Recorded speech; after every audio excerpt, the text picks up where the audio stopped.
welcome back.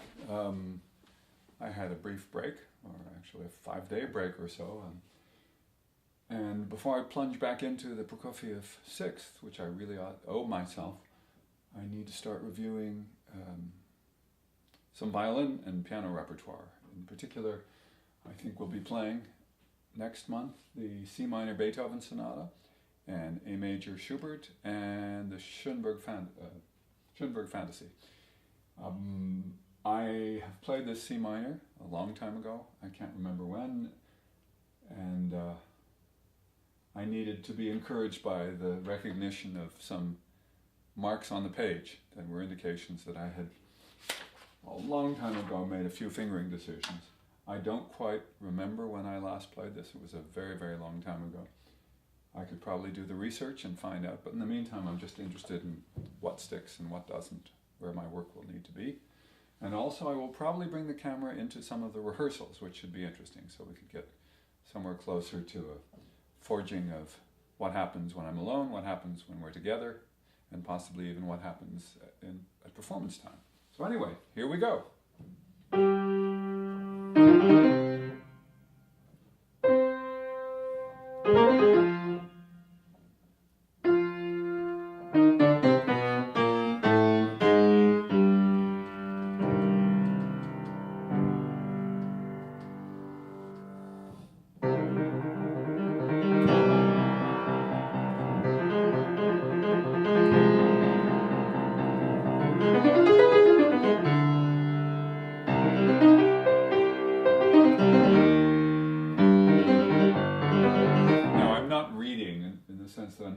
Through it and see how it goes. I more or less remember how it goes, but what I don't remember is the intricacies of how it goes. I don't remember figurations. I remember there's a lot of specifics I don't know. It's just somewhere deep back there, and to a certain extent I want to access whatever is deep back there, but I also want to forge an immediacy to my relationship with this piece. So if I'm staring at an arpeggio and I can't remember how far it goes or what the fingering is like, I've just got to make sure I learn as quickly as possible. For example,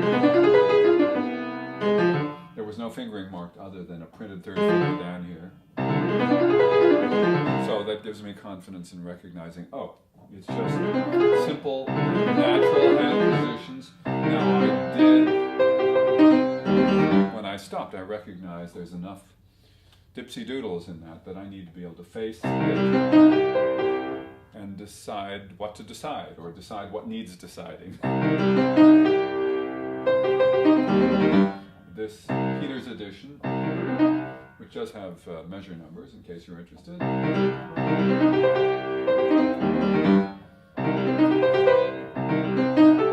has some certain fingering to negotiate the top. Do I like it?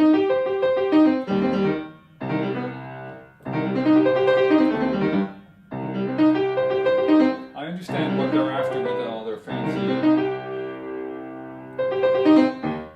machinations here, but I don't really think it's necessary. I suddenly realized what I had decided, so it was to just use standard fingering, which would mean 2, 3, 1, and negotiating the turn is no big deal. So in this case, I think the editor is not being helpful to me.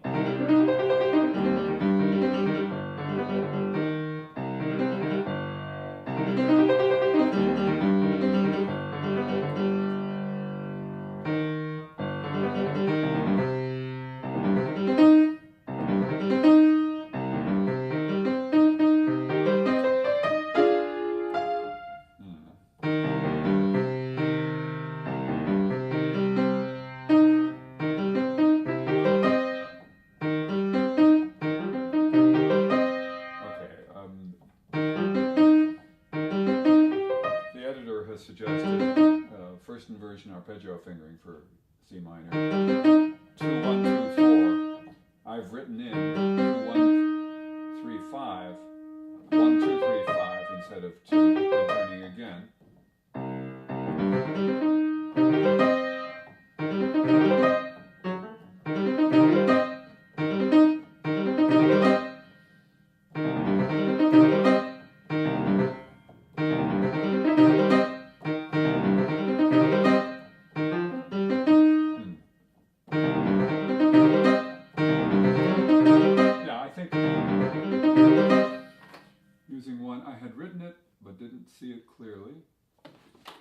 and scratched out the printed fingering. There's a simplicity to that. For my fingers, if you've been following any of these videos, they're fat enough that I really need, if I'm going to do 1, 2, 4, 5 on a first inversion arpeggio over 1 octave, I've got to move out to the white note, to the fat of the white notes. It's simpler, in spite of the extra motion.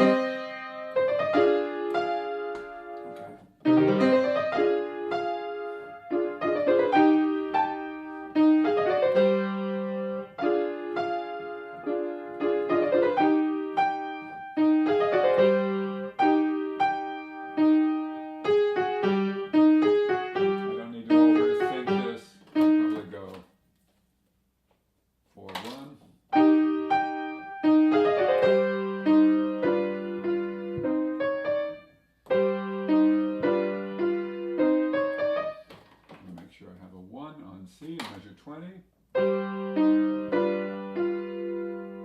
I can't get there.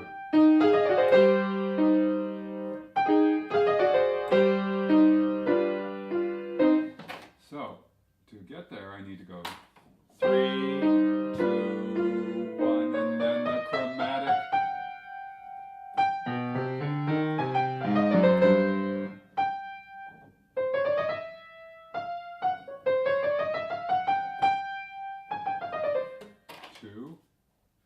A lot of things that I obviously took for granted the last time I went through here.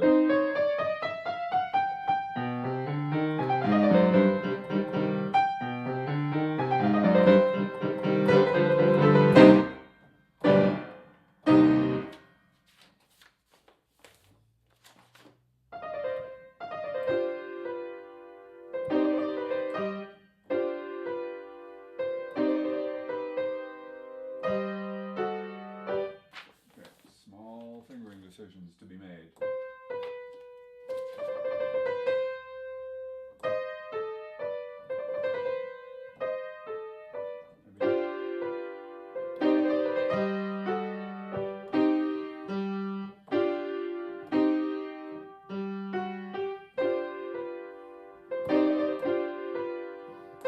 So I want to make sure to release from this from the B and start. He's written a 16th note leading into the trill on C. So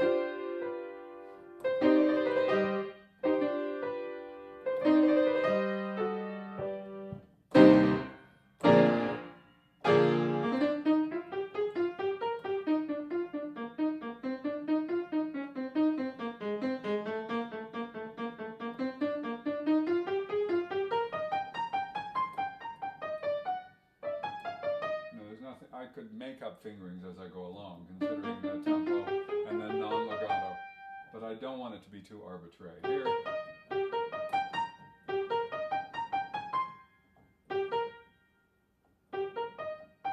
this editor has done some very bizarre fingerings at 3:34. He's gone 2, 3, 5 on a first inversion E flat, and then turned to 2. I'm turning to 1 on the downbeat.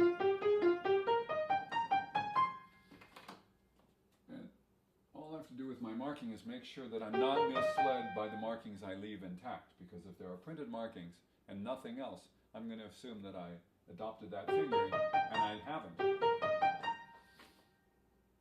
So, 1, 2, 4, 5, 3.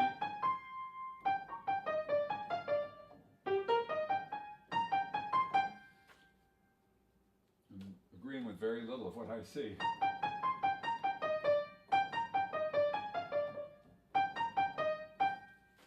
Second finger, I'm just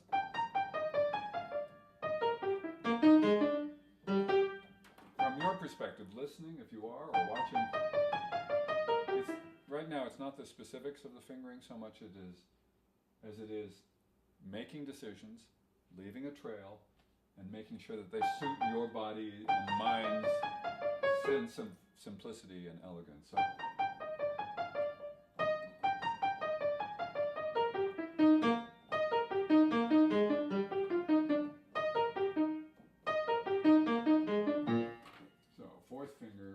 second octave, 4 through 1, 4.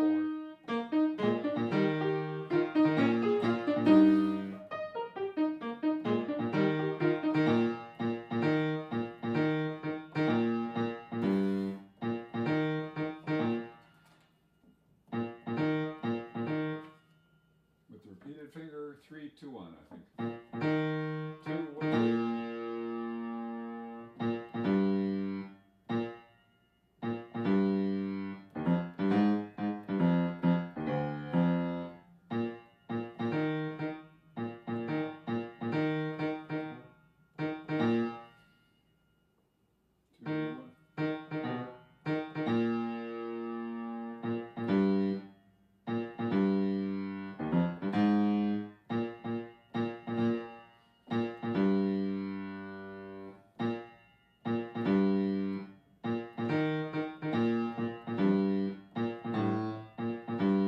I'm actually going to do, even though I'm going leftward, I'm going to go 3, 2, 1, because it gets me to the thumb that I want on G. So it's B flat.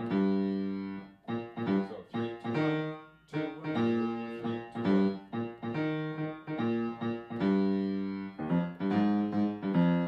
1.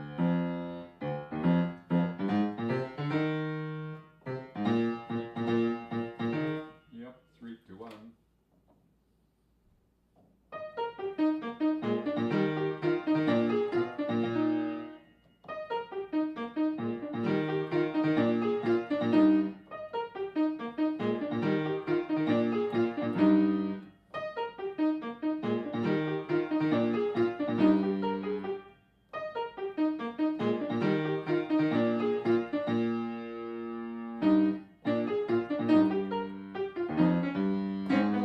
So there's obviously a counterpoint going on here.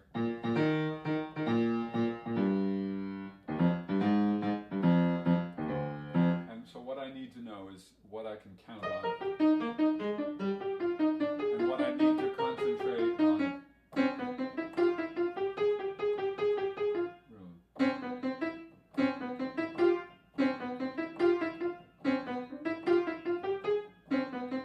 I think I'll toss to 1, 1, 4, or 3. So.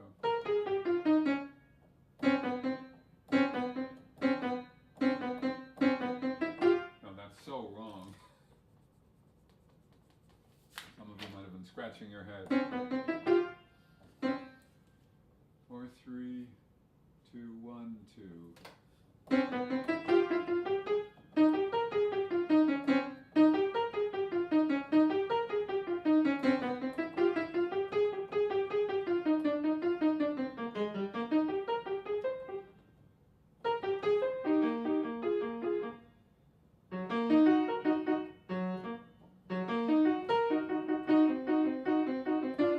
Okay, let's see.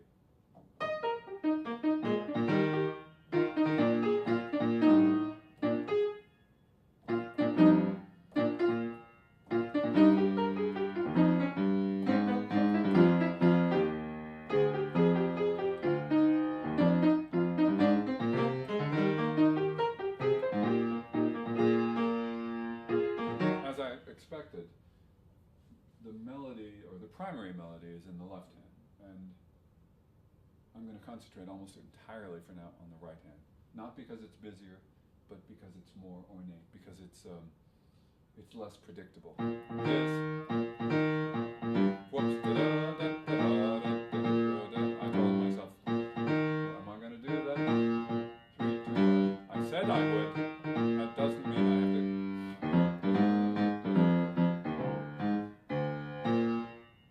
Is that right? Okay, so if I have that more or less dependable,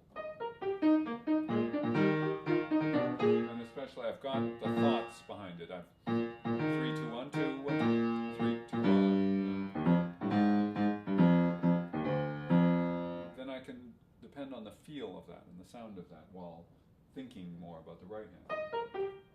Or looking more at the right hand part.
I don't write something, I assume I'll know what it means, but I don't always.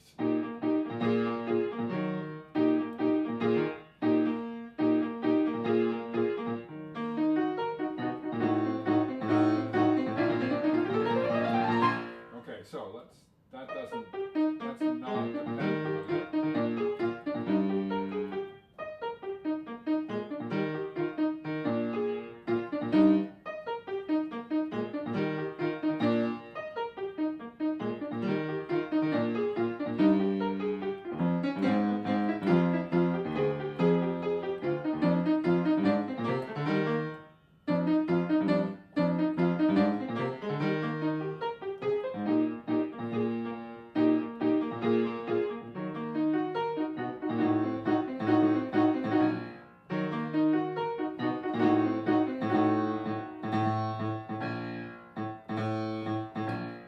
So 3, 2, 1, and then 2, 1.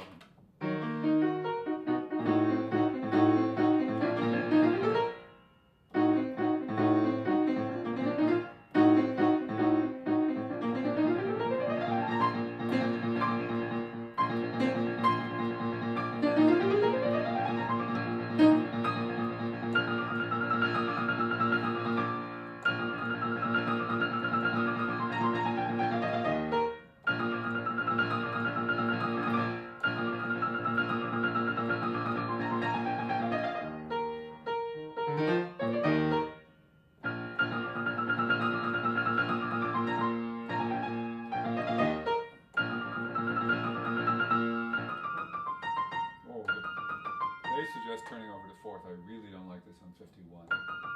4th. It lines up the hand nicely, but it's really in a weak part of the hand. I would much rather turn to 3. 3, 3, 3, 3, 3, 4, 3, 2, 1, 3, 2.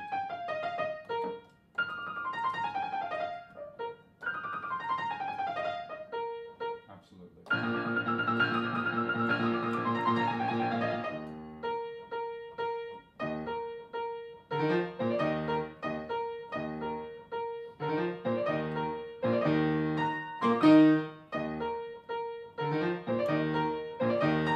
I gotta say, although there are snippets of familiarity, this does not at all feel familiar to my body or to my ear. So there'll be a lot of discovery, which is, it is certainly full of interesting doodads.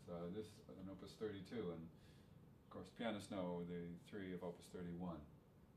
So they're right in there.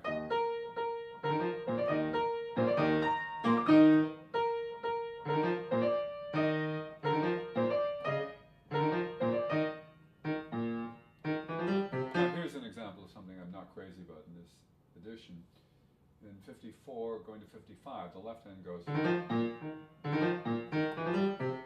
So the fingering indicated here is 4th finger on this E flat, which implies this editor is thinking, let me group the notes of this figure in 55 together.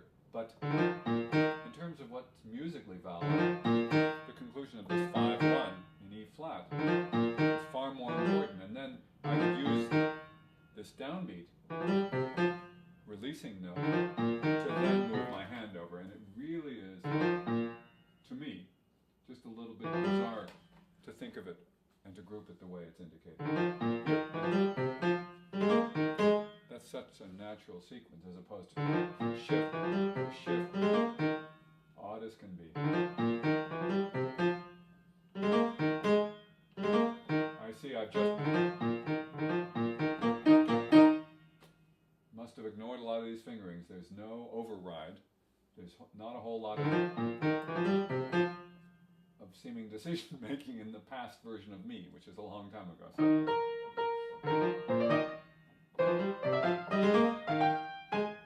You ever feel embarrassed by the past you? You dredge up thoughts about embarrassing moments. In a way, this is sort of embarrassing that I would even accept this. I'm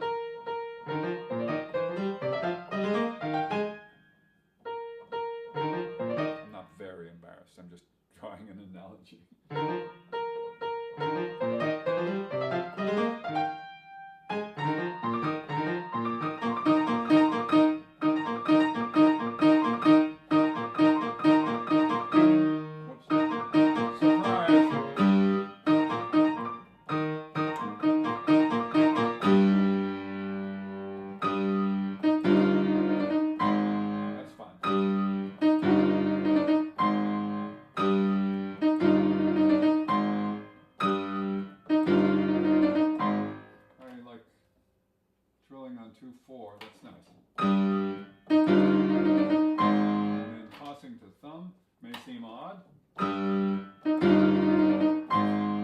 I'm delivering my hand with my arm, I just want to be there in an assured kind of place. So the fact that I'm moving a greater distance is completely offset by the fact that I'm moving to a completely comfortable spot on the keyboard and with my hand.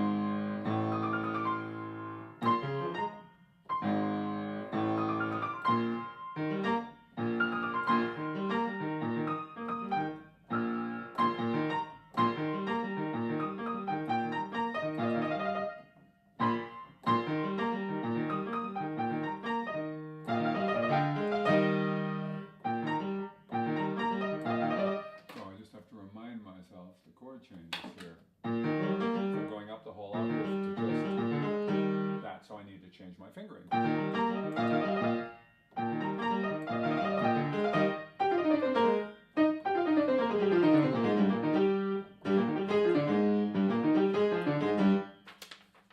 Allegro con brio, I'm just checking.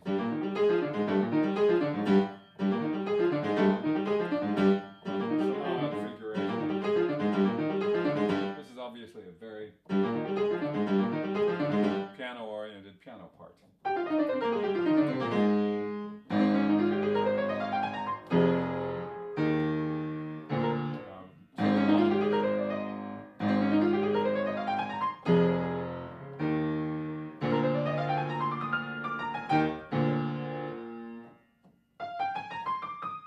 They suggest 5-3, 5-1, 3-2-1.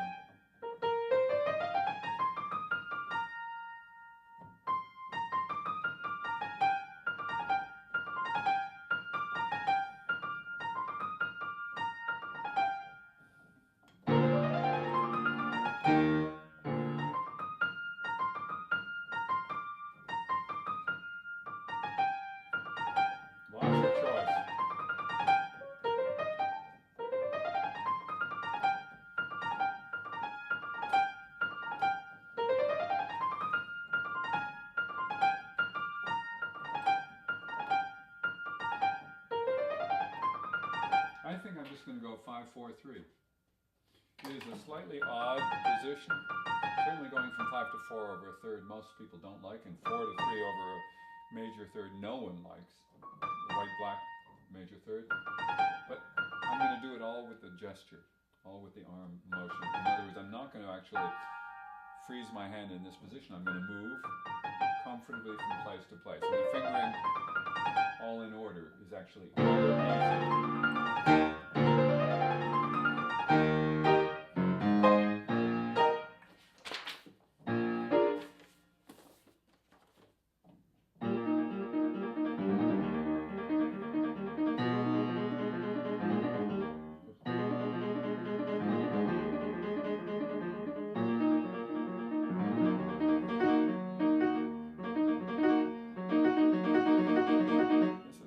Odd feeling to have this fourth stuck in the middle of this undulation.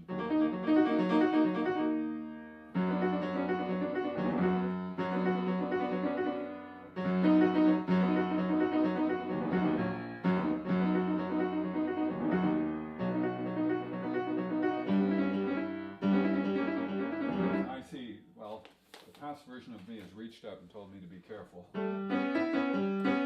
changes to this. So I've circled it very wisely, so, because it's a detail that I otherwise might have simply not seen. Who knows?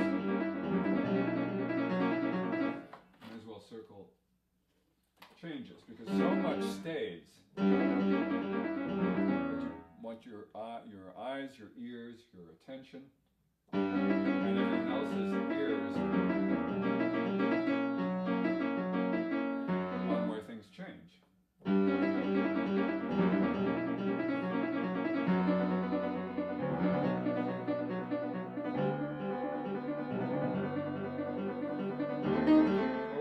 so awkward. Ooh.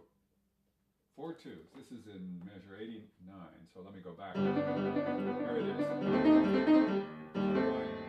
1, 4, 2, 5.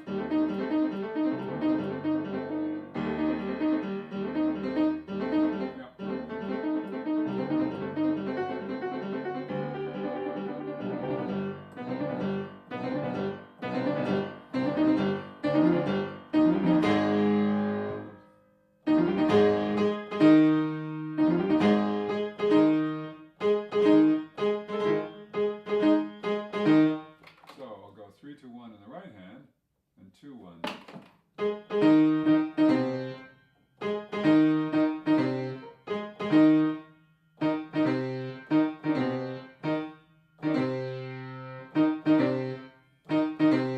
And then 3, 2, 4 in the left hand on the second one.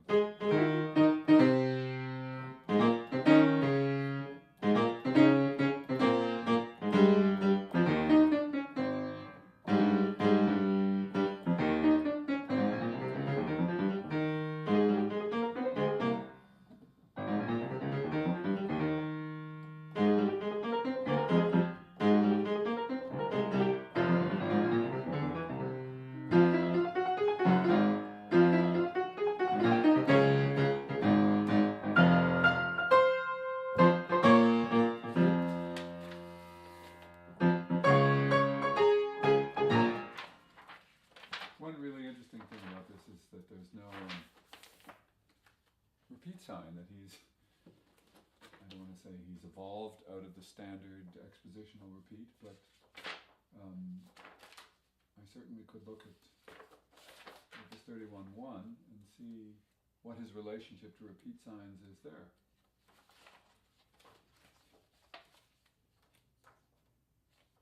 Where might it be? Let's see.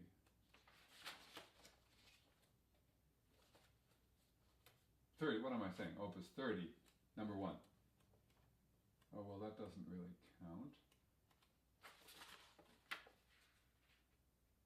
Yep, he's got a repeat sign in the A major. Very short exposition in that one. But here it's really evolved, and of course, as is Beethoven's wont, once he hits his stride, he loves to put developmental techniques in really, really early on, which he did when I had all that counterpoint and other things. So,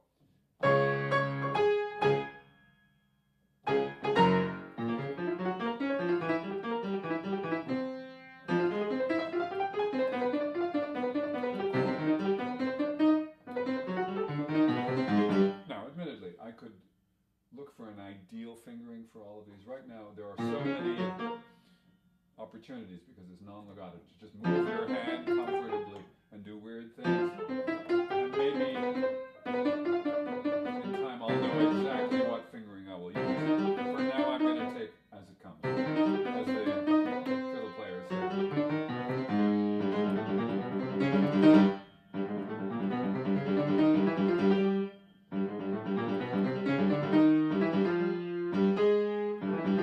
That's interesting, because the line breaks. It goes up chromatically, then it starts to come down after a minor third lead.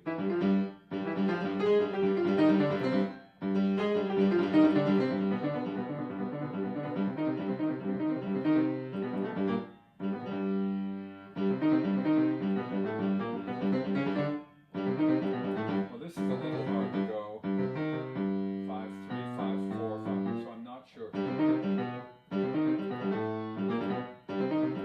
Maybe it's not that hard. What I need to do, which is a strategy I use most of the time, is to recognize that going to 5-3 by itself is no big deal. Now, going 5-4 is no big deal by itself. It's the interaction of going 5-3, 5-4, and having to think about it and using a lot of digitally sophisticated gesturing. What I'm doing, which immediately makes the difference, I'm finishing on this little G major, GB, then starting again from the second, from the 5-4. Because 5-4 is perfectly happy doing it if it then goes to 5-3, 5-2. But going out to 5-4 and coming back and going back and forth is complicated for the body. It's complicated for the mind too. So it's finishing, starting again, works like a charm. Start again. Again, the third. Here it comes.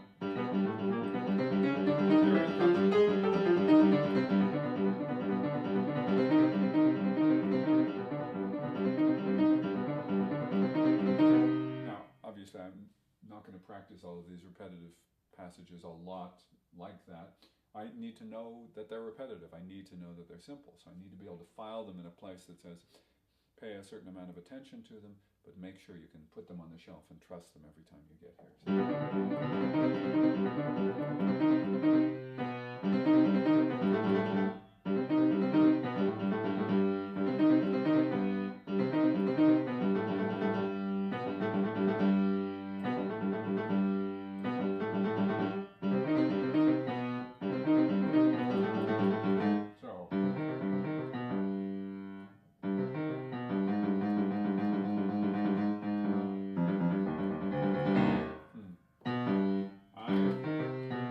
They suggest on 123, go to 3. That means trill on 5/4. Now, why would I want to do that unless I have to? So I'm going to shift it to 1. And they have me shifting a measure later, well, half a measure later to 2/3. Why can't I be on 2/3 or 3/2 already? And I'm going to scratch out all of their weird things. So, oh.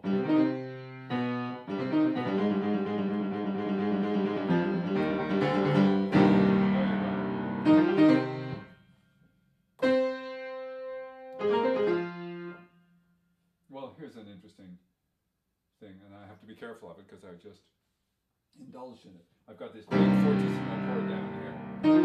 I've got this isolated. It's a 5-note slur. Obviously not slurred to this because physically my hand couldn't do that. The violin, meanwhile, has that all under a slur. So do I, and so does he in the next fragment. So what I did is I made a big deal out of the 4th beat, which is silly. It should be integrated into what my partner is doing. And into what I'm doing later on, which is sforzando and a conclusion. And then subito piano.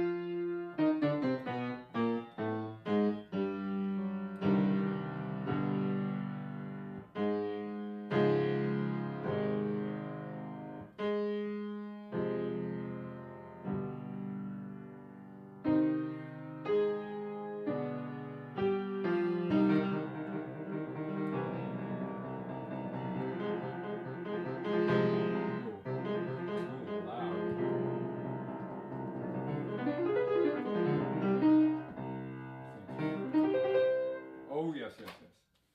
See, I remember what I did, but I didn't do it.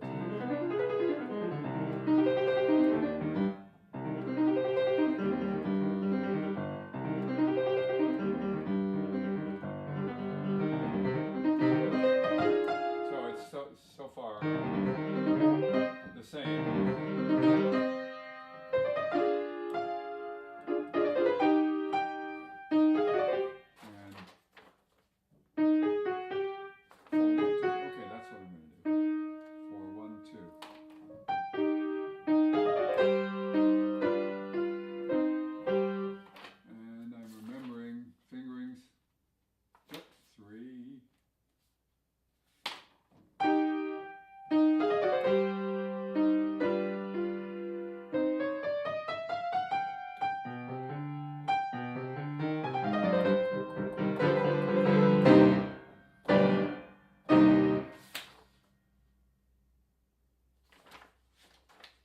Well, I'm just going to look ahead.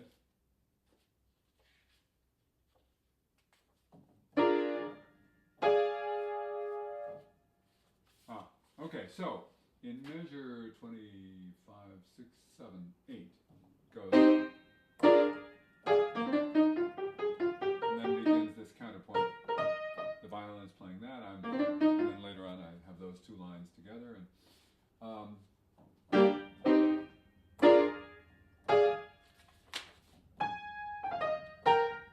so he's delayed that, and of course gone into a different key this time. So this is at measure 153, 4, 5, 6, 7, 8. That's where the difference asserts itself. There's always, or usually in standard recaps, certainly of the classical era, a place where there's a signal that we're in new territory. So this is it. So we go. All is this, and then instead of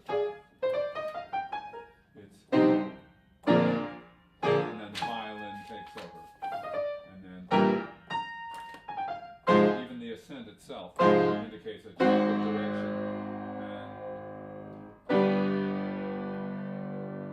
and movement to G major, which is of course the dominant, which will enable us to go back to C. Happy C major, actually. Very quickly C major. Well, when we had that, we had a D flat in the relative major. Now we have it in C major, in the parallel or tonic major.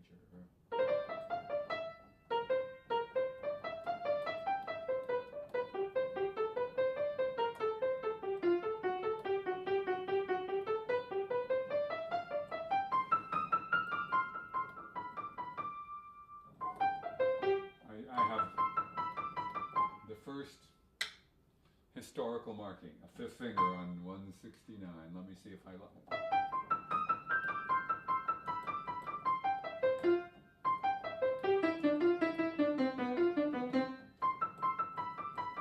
just wonder how I got to it. They had something, in other words, indeterminate, 1, 3, 2. Oh, that's so uncomfortable.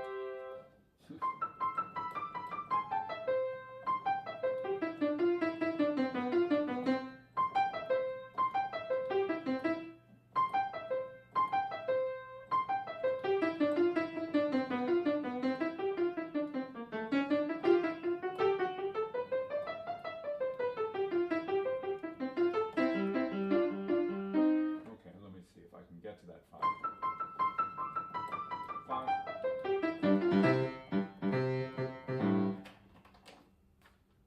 Certainly I need that sense of independence in the left hand again. 2, 1, 3, excellent. Whoa. No. 2, 1, 2. Because I have a 4-note group I want to finish on the thumb here. So 3, 2, 1, 3, 2, 1, 2, 1, 2.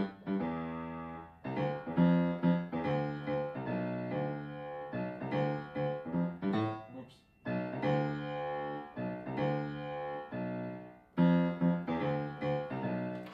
1, 3, 2, 1, 3, 2, 1, 3. Whoops. 3, 2, 1 for 3, 2, 1. 3, 2, 1, 3, 2, 1. Okay, something like that. The issue here will be, again, to know my left hand well enough that I can invest energy and attention in my right hand.